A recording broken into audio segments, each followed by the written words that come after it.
Welcome back to the Jumpify Labs podcast, where we are spotlighting leaders who redefine what growth really means. Today, I'm joined by Trapper Searles, a best-selling author, a coach who scaled and sold his first company, and is now helping entrepreneurs and teams grow through energy awareness, perspective, and through leadership. If you've ever wondered how to actually grow without burning out, this conversation's for you. Trapper, welcome to the show. Awesome. Thanks for having me. Great to have you, brother. So I just want to start off. You've built a company from the ground up, navigated some incredible personal challenges we can get to in just a little bit. You've also wrote a best-selling book, now coaching other people on how to grow through life's tough moments. I want to dig in, of course, to what you've learned about leading yourself and other people through change. But before we get into it, people just meeting you, what's the quick version of who you are, what you do now? Yeah, totally. I would just say I focus on being the best dad and husband I can. That's like the most important thing to me, something that I wasn't for a long time. And so through perspective and life challenges, that's become the most important thing. I live in Phoenix, Arizona. I have my wife, my daughter, she's 13. My wife and I have been married for going on 18 years. We've got 4 crazy dogs. And that's the basic. Okay, all's good, all's good. All right. Well, you started Garage Doctor at just 21 years old. What did growth back then look like in those early years? Yeah. 21 years old, I started my company called The Garage Doctor. And the early days, I started the company because I worked for a big national company. And I just remember one day really feeling like I could do it much better for the customer than this company that's been around for 60 years. And so I didn't set out with this idea of scaling a business and selling it. It was just, you know what, I'm going to go out and provide the best service to people because I knew I could do it better than the company that I was working for. And so it was just me and a truck. I learned really quickly that if you answer your phone and you take care of people, that they'll take care of you. And so the business organically grew. And the early days was a lot of walking. I did a lot of old school walk and knocks, introducing myself. I always felt like it was so important to have a personal connection when you're building out a business around service and products. I always knew it wasn't about selling the product because everybody is selling the same product in your industry. It was always about creating an experience and educating the customer better than the other people selling the same product. So I really started building a business off of educational sales, so to speak, instead of just trying to sell somebody something. I do believe when someone's out there to buy something, you don't need to sell them on it just because they're going to buy it anyway. They just need to find who they are most comfortable buying it from. Yeah, that's true. And it's also in just the person you are. We tend to buy from people that we like.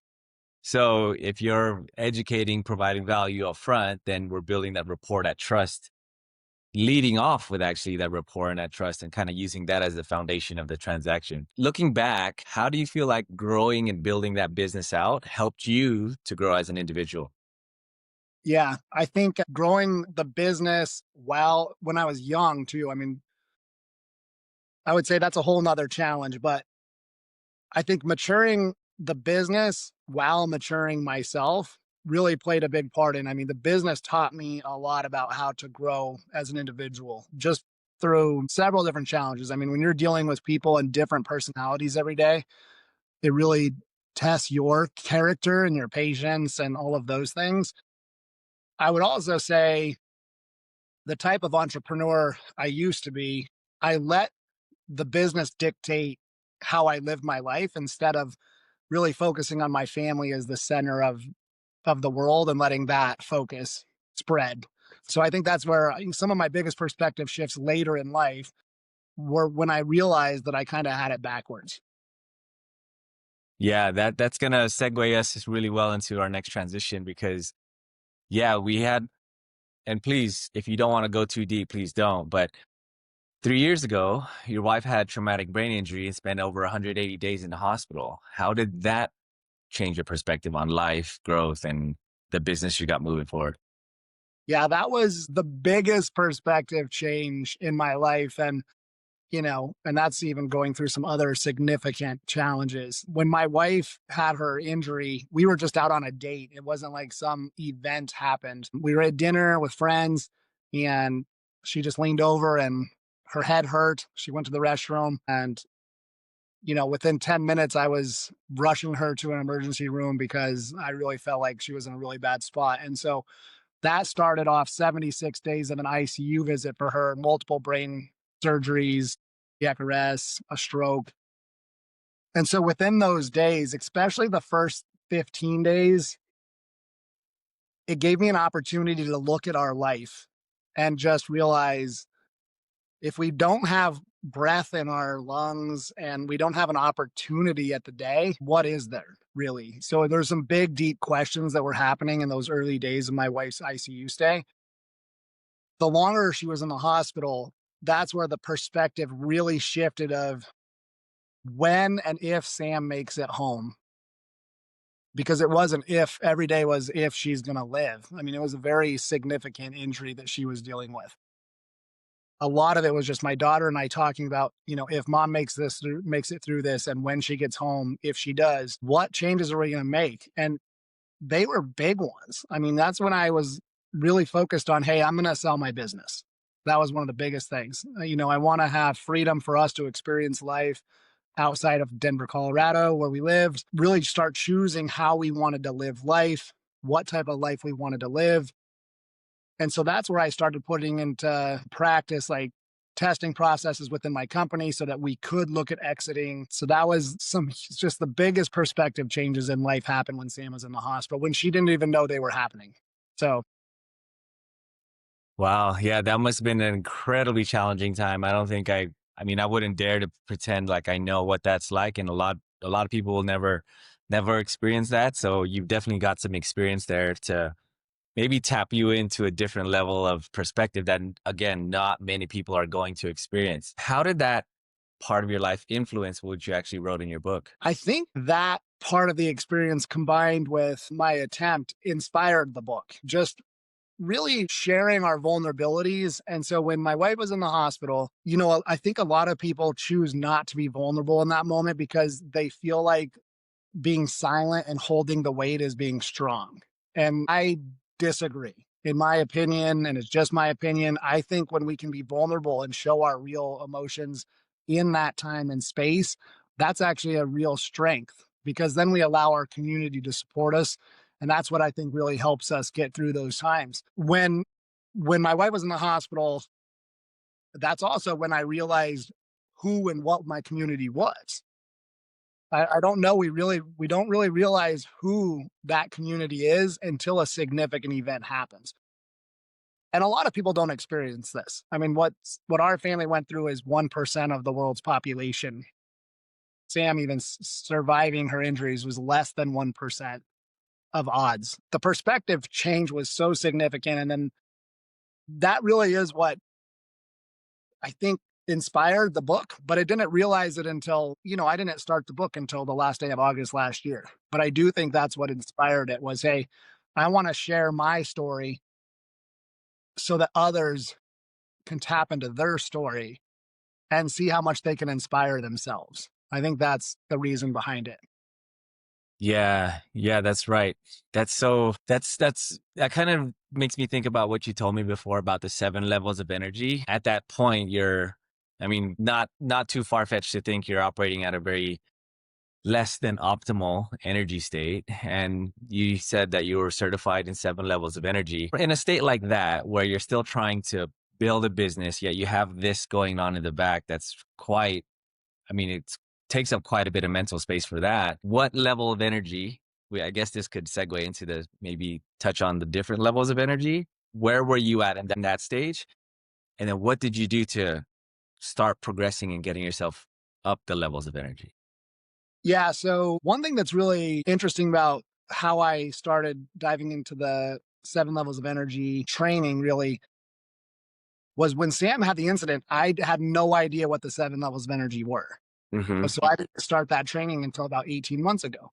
And so, but now that I have those tools, I can see where I was. That's why it's so important if people choose to start learning about their energy levels.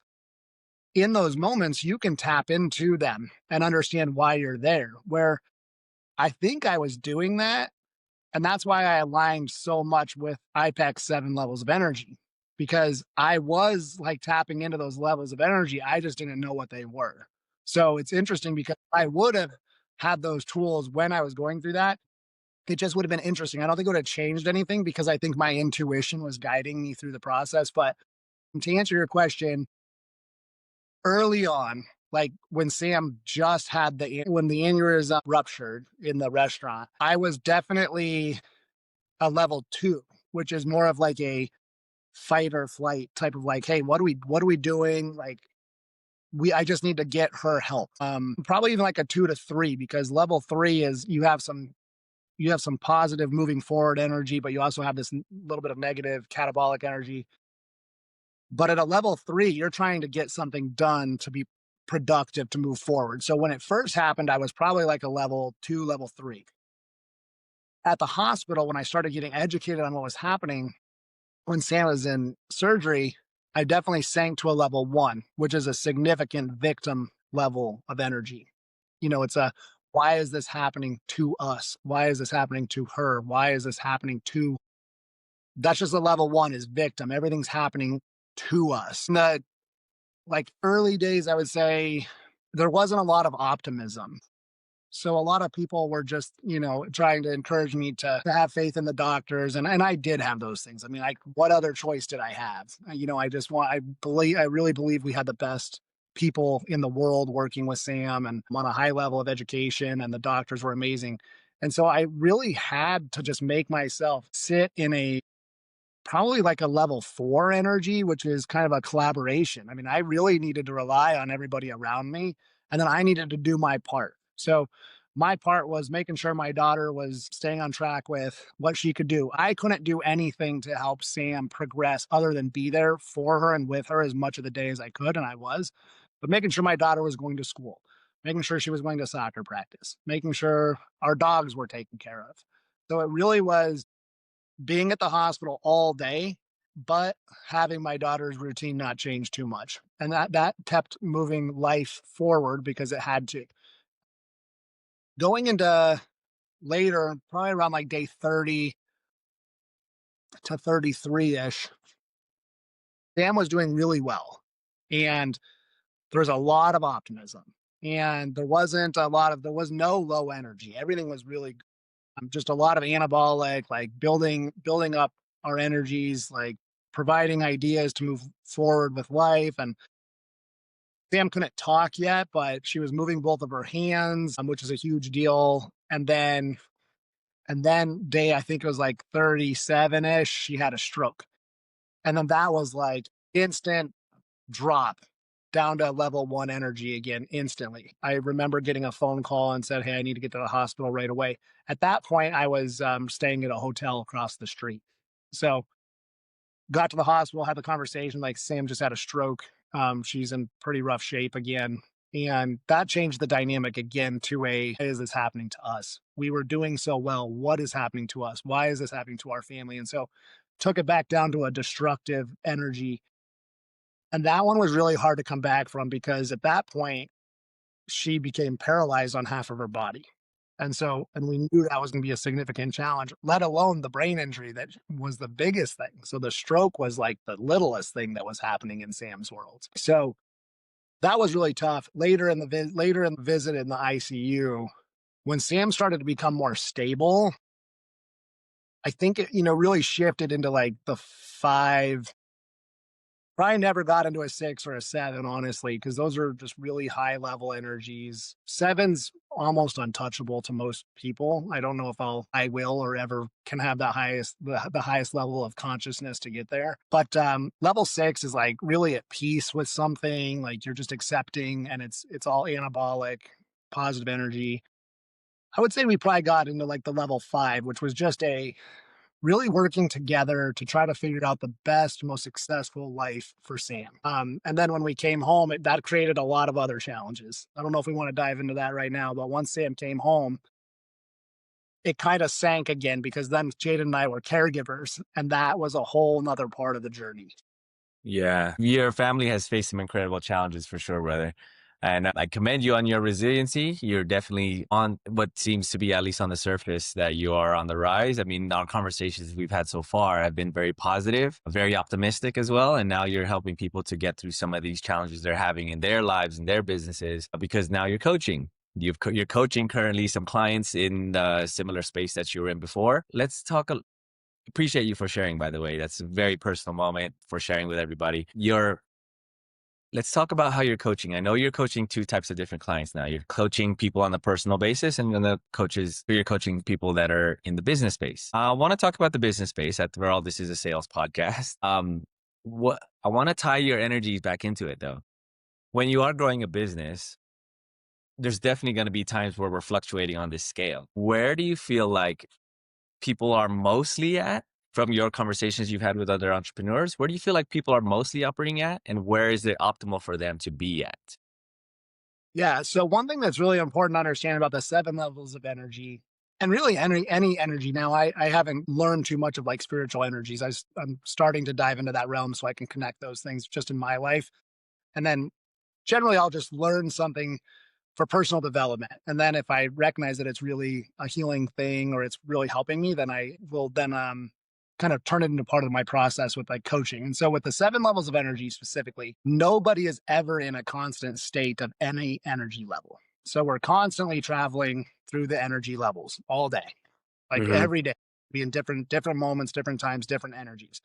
And so I would say with my business clients, I haven't recognized that there's a certain energy level they're coming into it, only because, for instance, I have a small business client in Colorado.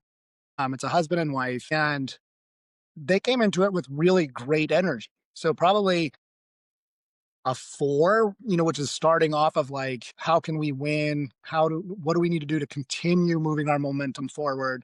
So not really any catabolic energy. Catabolic is like a destructive energy, and that's like 1 and 2. We don't have any of that.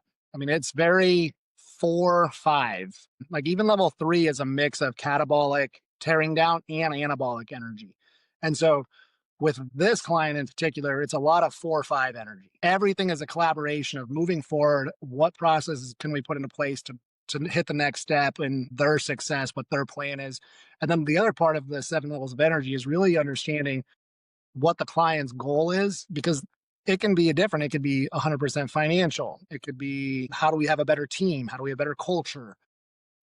All of these different things. So understanding what their goals are and then putting the energy levels into place. And then once they understand the energy levels, they can tap into them. So if they see themselves during the day going down to like, maybe during the day when I'm only talking to them once a week right now. And so if, throughout the week, if they're going into a destructive zone, they actually now know to recognize it with a level of consciousness. Then they can pull the tools within that level, because even in a level 1, which is a destructive energy, there are things in that energy that can be positive to help build. So once you understand them, then you can actually put them to work.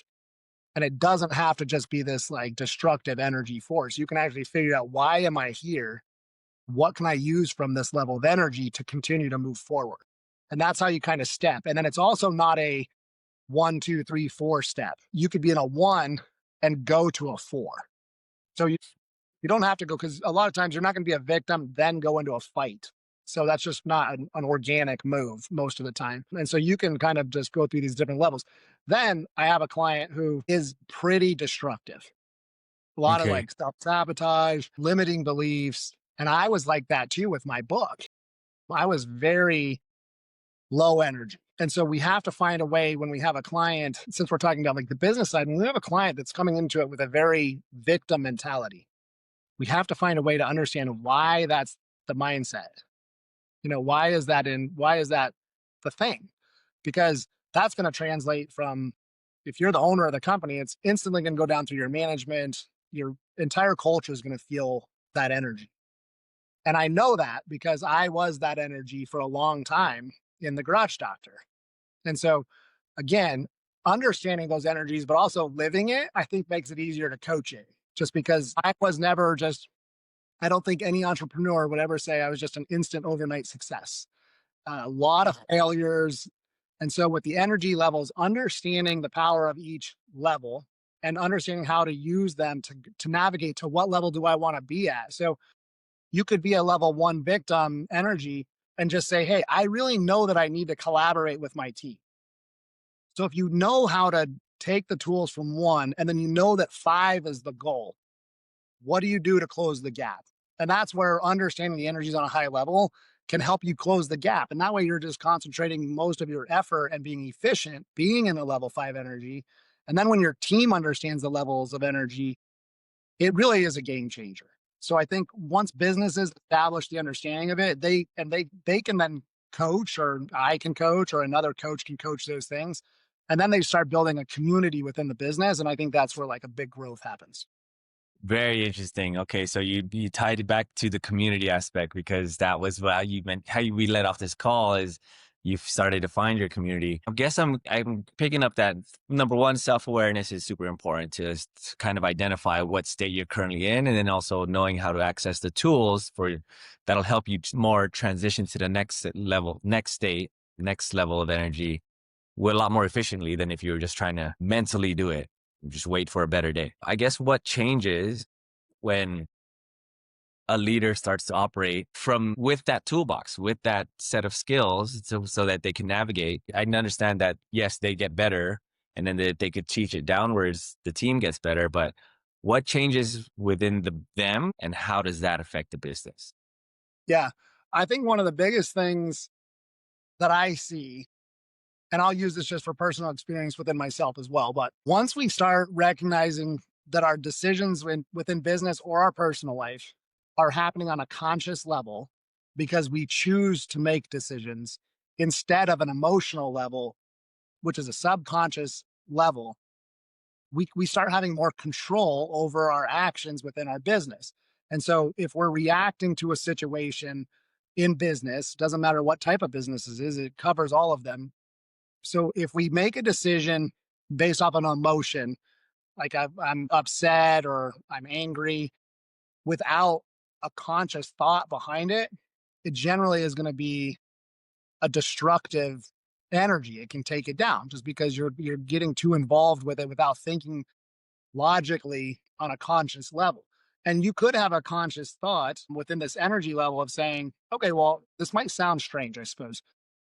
You can you can take a step backwards in business and still move forward. And so by making a conscious decision instead of an emotional decision, like based off of the levels of energy, you could have a conversation with an employee and say, hey, this is what's happening on a conscious level instead of bringing a feeling into it. And you're going to be able to connect to that person on a higher level because you're speaking to them from your consciously. And so I don't know if this is making sense. It makes sense in my head. So I don't know if I'm explaining It this very is, well. yeah, When you it remove is. the emotion from it, because emotion is going to be tied to money, time, it's going to be tied to the business. And so when you bring the emotional connection of the money and the time that someone might have cost you, it's probably going to be a negative conversation. And a lot of small businesses, more small businesses than big businesses do this. And that's what I do, work with more small businesses. I'm just getting into some bigger corporate spaces right now, but I actually don't think it changes, except the leadership has probably more training. And so in small businesses specifically, if it's a mom and pop shop and they have like 7 to 10 employees and they start recognizing, hey, I need to have conscious awareness going into a conversation with an employee instead of an emotional conversation based off money and time, it's going to be a different conversation. And then that is going to translate from your employee feeling heard and then spoken to like part of the team instead of spoken to like from a boss to an employee level. Very cool. That was long winded and I don't know if I answered it very well, to be Yeah, honest. yeah, you're making So fair you enough. can leave as much in there as you want. I mean, it makes sense to me because I know I've done the self work. This is a topic that I do have. I wouldn't say I'm any expert at all, but I investigate and I like to learn about this sort of thing because I believe definitely that energy is important. The vibrations that we give off attract the similar vibrations. So it's kind of like those things, right? Where you feel like the more intentional and the more in tune you are with who you are, the more of your own likeliness. I don't know if that's the word, but that you Yep. actually attract into your life, Totally. right? Yeah. I think we're learning that, we are a mirror, right? Like we're going to see a reflect of ourselves. And then that's another thing that I talk to a lot of people about is, and I've just learned this over the last couple of years, which has been a huge personal development journey for me is when we project something on somebody through a non-conscious conversation, it's generally an insecurity we have. And a lot of employers have that. They have like a power trip, so to speak. And I used to be like that too. I used to think that my way or the highway, like, and I would project a lot of my financial challenges, emotional challenges, like time challenges with employees where that stuff isn't important to them. And all that does is make them feel bad. And so what I was doing was projecting my insecurities onto people that it really doesn't matter to them. It's not important to Yeah. them. And so when I could start making conscious decisions on how I was communicating with them, then we could move forward. It was productive. But if you're going into a meeting and you're just like, man, you cost me time and money and energy, Mm, that what am I putting off? Like in the mirror, it's nasty, it's gross, it's disgusting. Like who wants to be in that environment? But if I go to somebody and even myself, if I'm looking in the mirror and doing self work and I'm like, you're strong. You're gonna do a great job today. You're gonna improve on yesterday. We're gonna work together to be more successful. It really is just like that mirror concept, and, like, when you start getting rid of insecurities, which is hard to do, you're not gonna project them onto people around you, and then everyone can be more successful. Within the business space, creating confidence in your leaders, and then with the 7 levels of energy, when they understand those things, it really is gonna eliminate a lot of insecurities and open up a lot more honest, vulnerable conversations with your team, with your internal community, because again, I do believe that's what's going to help businesses be more successful. yeah, absolutely. I agree in that 100%. Especially, like the business goes where the leader goes. And if the leader's going in kind of a downward, funky vibe, it's gonna resonate downwards because that's just how the chain of command kind of works, right? So yeah, definitely believe that if you are vibrating or you're holding on to such positive free flowing energy that's exuberating and it reverberates outwards to your teammates and they adopt it, I mean, everything's just going to be so much more smoother. I do want to touch on where you're headed because you're still early in your speaking career. And I want to make sure that people understand and know this about you. But you're building your speaking career, you're building your own brand. What does growth for you actually look like personally, if you could make it in the next year? Yeah, I think the next year, every day we all face these challenges. And I really try to, because of the perspective I have now, touching on those energy levels. And this is important too. When we look at things of a why is this happening to me? My family, because of the personal development I've done, we really try not to say, why is this happening to me? Even my 13-year-old daughter. The best thing we can say in those moments is, what is this happening to teach me? Why is this happening for me? What is this happening for me? So that we can learn everything that happens to us is an opportunity for growth. And so I say that because life has been really challenging lately and not in a bad way. Just I put myself in a really unique situation of selling a business in December, deciding to move across the country. So, all at one time, right? And so doing all those things creates challenges. And my wife is disabled and she does the best she can to help, but there's not a lot of, things that she can do. And so I would say over the next year, if today was our starting date, I would want to just spread as much awareness about kindness. I know we haven't talked about that yet, but just kindness, because I think that goes a long way. And then that's something that's really important to me is just spreading kindness. And then as far as like getting into speaking, I haven't done but a couple very small engagements. I do want to continue to learn and develop into that space because I do think that I could be good at it. I do think that there's an opportunity there. where not just like with my book, which it is a memoir, but I do want to touch on that because I do feel like the way that I hope I wrote it was writing my story, but writing everybody's story. And so I don't know your story, but I hope that when you read or read the book, or when people read the book, they understand like they can just insert themselves. I was, rewrite the story for you, because I think that's the opportunity that I wanted to share with the book. And I know we didn't talk about this, but I have a workbook that I wrote because a lot of people were emailing me saying, "Hey, I wish there was a workbook so that when I was going through the chapters, I could kind of work on myself." So I actually just that'll be published in the next 3 weeks. I mean, that'll be on Amazon as well. And that way, when people have the book or they have the audiobook or the Kindle, they can actually have the workbook, and it's going to look very similar to this. But it'll say workbook on it. And I think that'll be kind of cool for people to go through there and just work on some small personal development skills for themselves. And then over the next year, I think just really trying to find a space of service where I can serve other people on a high level. And I do think from like on speaking engagements, I think you just have a wider reach. And I hope that I have opportunities for that. I'm trying to make connections every day. And I appreciate you, Jay, for having me here. And I really do want people to understand they don't people will say like you inspire me, or like, and that feels really good when people say, "Hey Trapper, your book inspired me." That feels good.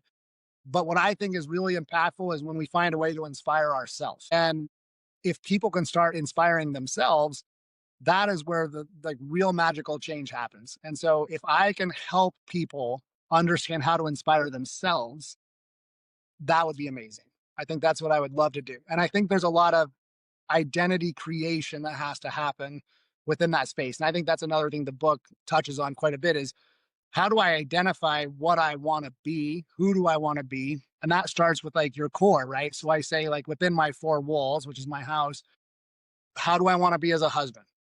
Who do I want to be as a husband? What do I want to accomplish as a husband? And then how do I want to be as a dad? Who do I want to be as a dad? What do I want to accomplish as a dad? And so those are like my primary focuses every single day.